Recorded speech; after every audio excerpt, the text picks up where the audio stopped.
ప్రభును రక్షకుడైన యేసుక్రీస్తు శ్రేష్టమైన నామములో దేవుని పిల్లలైన మీ అందరికీ హృదయపూర్వకమైనటువంటి శుభాలు వందనములు తెలియజేసుకుంటూ నేటి దిన వాక్య ప్రత్యక్షత కొరకు మిమ్మల్ని అందరినీ ప్రేమతో ఆహ్వానాన్ని తెలియజేస్తూ ఉన్నాను.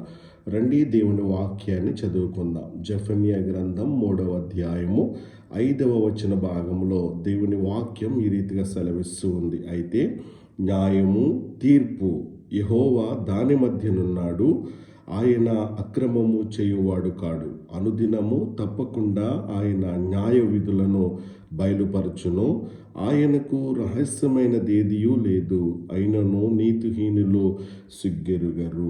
ఈ వచనం దేవుని యొక్క స్వభావాన్ని మాత్రమే కాకుండా మనిషి హృదయ స్థితిని కూడా చాలా స్పష్టంగా చూపిస్తూ ఉంది. ఇందులో కొన్ని ఆత్మీయమైన సత్యాలు ఈ ఉదయకాల సమయంలో మనం నేర్చుకోవడానికి ప్రయత్నించేద్దాం. మొట్టమొదటిగా యెహోవా నీ మధ్యలో ఉన్నాడు అనే మాటను మనం ఇక్కడ చూస్తూ ఉన్నాం. అంటే దేవుడు మన మధ్యలో ఉన్నాడంటే ఆయన కేవలం చూస్తున్నటువంటి వాడు కాదు, సాక్షిగా, సహాయకుడిగా, న్యాయాధిపతిగా ఉన్నాడు అనేటువంటి సత్యాన్ని మనం గుర్తించవలసిన వారం ఏంటా ఉన్నాం.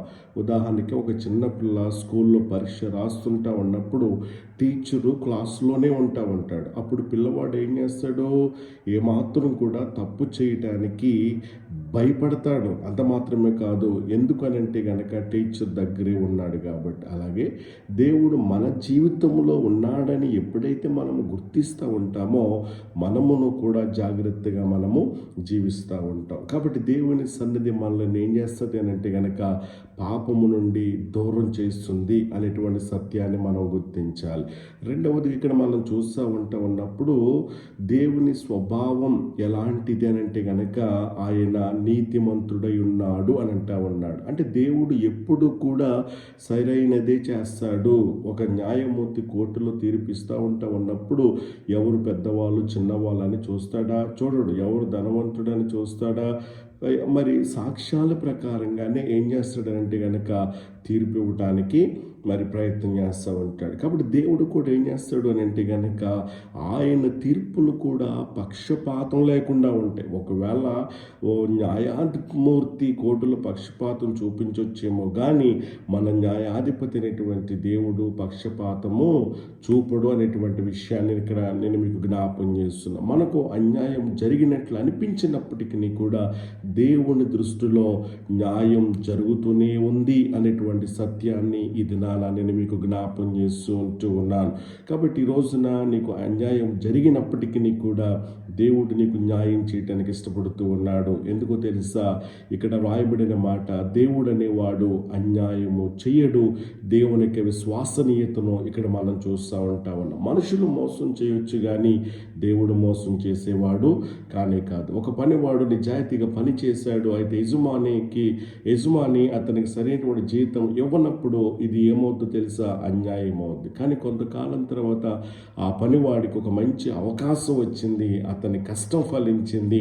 ఎందుకో తెలుసా, ఆ యొక్క అధికారి అతనికి అన్యాయం చేసినప్పటికీ కూడా దేవుడు ఏం చేస్తాడో తెలుసా, అన్ని న్యాయమే చేస్తాడు. కాబట్టి మన జీవితంలో జరిగినటువంటి అన్యాయాన్ని దేవుడు ఏం చేస్తాడో తెలుసా, సరిచేస్తాడు అనేటువంటి విషయాన్ని నేను మీకు జ్ఞాపం చేస్తూ ఉన్నాను. అంతేకాదు ప్రతి దినము కూడా ఉదయమున తన న్యాయమును ఏం చేస్తాడంట, వెలుగులోనికి తెచ్చును అనే మాట మనం ఇక్కడ చూస్తూ ఉన్నాం. కాబట్టి ప్రతిరోజు కూడా దేవుని న్యాయం పనిచేస్తూనే ఉంటుంది. రాత్రి ఎంత చీకటి ఉన్నా ఉదయానికి ఏం చేస్తూ ఉంటాడు, సూర్యుడు ఉదయిస్తాడు, ఎవరు కూడా ఆపలేరు.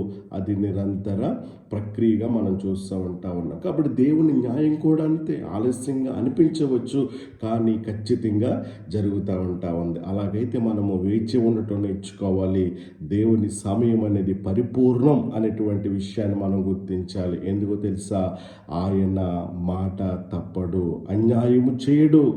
ఆయన మరి ఎన్నడూ కూడా మనకు అన్యాయము చేసే దేవుడు కాదు అనేటువంటి సత్యాన్ని ఇక్కడ నేను మీకు మీకు జ్ఞాపం చేస్తూ ఉన్నాను. కాబట్టి ఈ రోజున మనము గమనించవలసినటువంటి వారం ఏంటో ఉన్నాం. చివరిగా దుష్టుడు సిగ్గుపడడు. ఇక్కడ మనిషి హృదయం ఎట్లాంటిదో ఇక్కడ మనకు అర్థమవుతూ ఉంది. ఇది అత్యంత బాధాకరమైనటువంటి సత్యం దేవుని బిడ్డలారు. కాబట్టి ఒక వ్యక్తి తప్పు చేశాడు, దాన్ని అతనికి చాలాసార్లు హెచ్చరికలు వచ్చినప్పటికీ కూడా తల్లిదండ్రులు చెప్పినా వినలేదు, స్నేహితులు చెప్పినా మారలేదు. చివరికి అతను పెద్ద సమస్యల్లో పడిపోయాడు. ఎందుకంటే అతను సిగ్గుపడలేదు, పశ్చాత్తాపం పొందలేదు. ఇక్కడ మనము ఆత్మీయంగా మనం నేర్చుకోవాల్సిన విషయం ఏంటో తెలుసా? దేవుని న్యాయం కనిపించిన మన హృదయం గనక మారకపోతే ప్రయోజనం అనేది ఏమాత్రం కూడా లేదు. కాబట్టి ఈరోజు నేను జ్ఞాపం చేస్తున్న విషయం, దేవుడు మన మధ్యలో ఉన్నాడు గనుక పరిశుద్ధంగా మనం జీవించవలసిన వారం ఏంటో ఉన్నాం. దేవుడు న్యాయమూర్తి గనుక భయభక్తులతో మనం ఉండాలి. దేవుని న్యాయం ఆలస్యమైనప్పటికీ కూడా మనకు ఓర్పు అనేది అవసరం. హృదయం అనేది మారాలి, లేకపోతే నాశనం అనేది తప్పదు. కాబట్టి వచ్చిన మనకు ఒక గొప్ప ప్రశ్న అడుగుతూ ఉంది.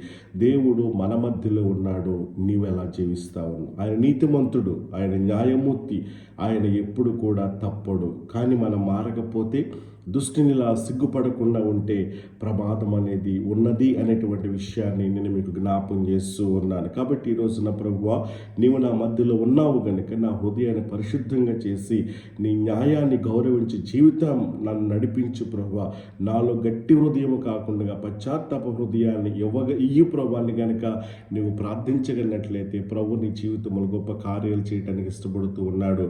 అలాంటి అద్భుతమైన కార్యాలు కృపగల దేవుడి దినాన నీకు నాకు అనుగ్రహించునుగాక. ఆమేన్.